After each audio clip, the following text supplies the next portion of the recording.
7 mai 2024, c'est le 12e anniversaire de la disparition de Jules François Bokandé. Et donc, avec Linkering Production et Mama Human Project Development, nous avons décidé d'organiser cet événement en l'hommage de Jules François Bokandé pour célébrer les 12 ans de sa disparition. En terre casamançaise, il nous semblait important de faire cet événement ici à Ziguinchor, là où il a grandi, là où il a joué au football.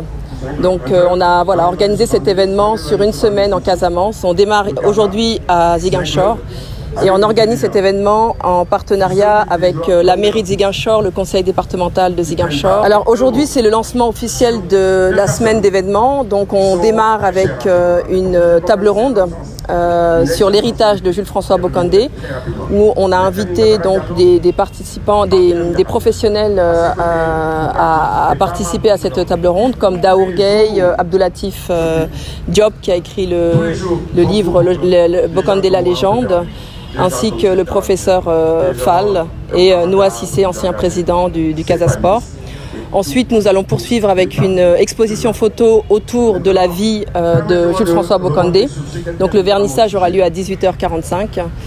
Et tout au long de la semaine, il y aura 4 projections du film Essamaï, la Panthère, réalisé par Maki Madibasila et Lionel Bourki. Et donc ce film que j'ai coproduit sera diffusé demain à l'hôtel Kadian-Doumagne à 20h. Ainsi qu'à Sédiou, à Bignona, et enfin samedi soir au terrain Aline Sitoé-Diatta à Ziguinchor.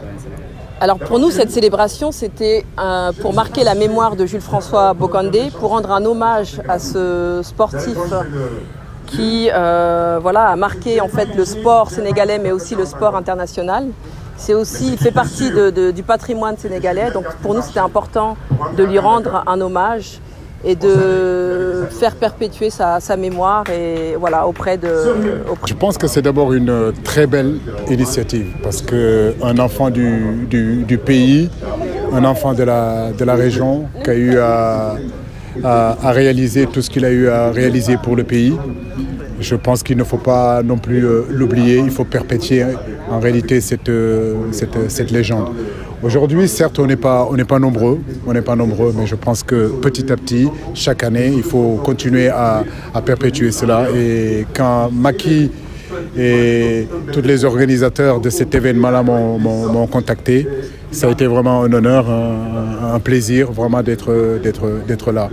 Je pense qu'on ne peut pas parler de Jules sans parler de l'équipe nationale du Sénégal. Moi, j'étais très jeune quand je l'ai vu commencer. On m'a raconté son histoire avec le Casa et puis avec l'équipe nationale du Sénégal. Il a été un idole pour moi, il a été une référence pour moi, pour toute une génération. Et quand il était avec nous en équipe nationale, c'était quelqu'un qui conseillait beaucoup les joueurs. Donc être parent aujourd'hui, vraiment, c'est une fierté pour moi et c'est un honneur d'être là pour ça. Génération FM. Generation FM, the best radio. Génération FM.